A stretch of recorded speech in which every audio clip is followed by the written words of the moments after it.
কর্মসূচির অংশ হিসাবে বাংলাদেশ জাতীয়তাবাদী শ্রমিক দল সিলেট জেলা শাখা কর্তৃক আয়োজিত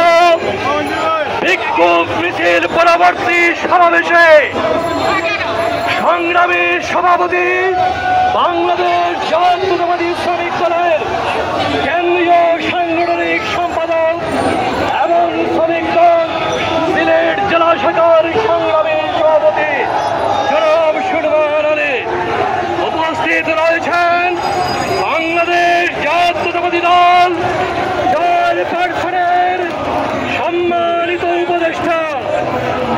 ছাত্রদল থেকে শুরু করে ধীরে ধীরে বেড়ে উঠা এই সিলেটে জাতীয়তাবাদী শক্তিকে যিনি এক ও ঐক্যবদ্ধ করে রেখেছেন জননন্দিত সাবেক মেয়র জনাব আরিফুল হক চৌধুরী উপস্থিত রয়েছেন বাংলাদেশ জাতীয়তাবাদী দলের সিলেট জেলা শাখার সংগ্রামী সাধারণ ভারপ্রাপ্ত সাধারণ সম্পাদক ইশতিয়াক আহমদ সিদ্দিকী, শ্রমিক দলের সদস্য সচিব নুরুল ইসলাম সহ শ্রমিক দলের বিভিন্ন ইউনিটের নেতৃবৃন্দ বক্তব্যের শুরুতে সবাইকে জানাচ্ছে রক্তিম শুভেচ্ছা, বিপ্লবী অভিনন্দন। সংগ্রামী শ্রমিক ভাইরা, সারা বাংলাদেশ আজ উত্থাল এই কারণে যে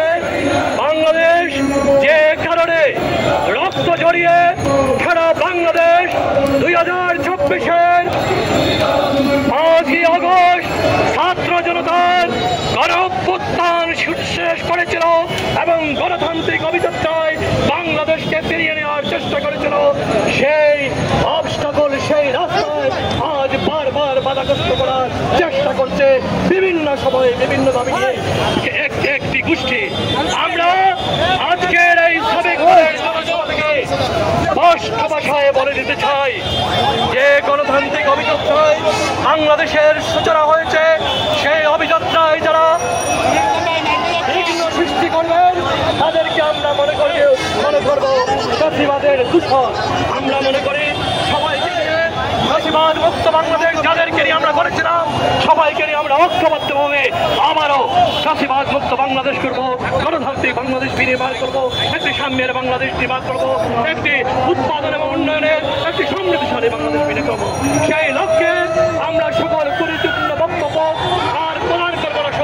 সবার জায়গা থেকে দায়িত্বশীল আচরণ করব। এই প্রত্যয় নিয়ে আমি আমার বক্তব্য এবং এই ঘোষণা দিয়ে আমি আমার বক্তব্য শেষ করতে হবে। বাংলাদেশ জিন্দাবাদ, বাংলাদেশ জাতীয়তাবাদী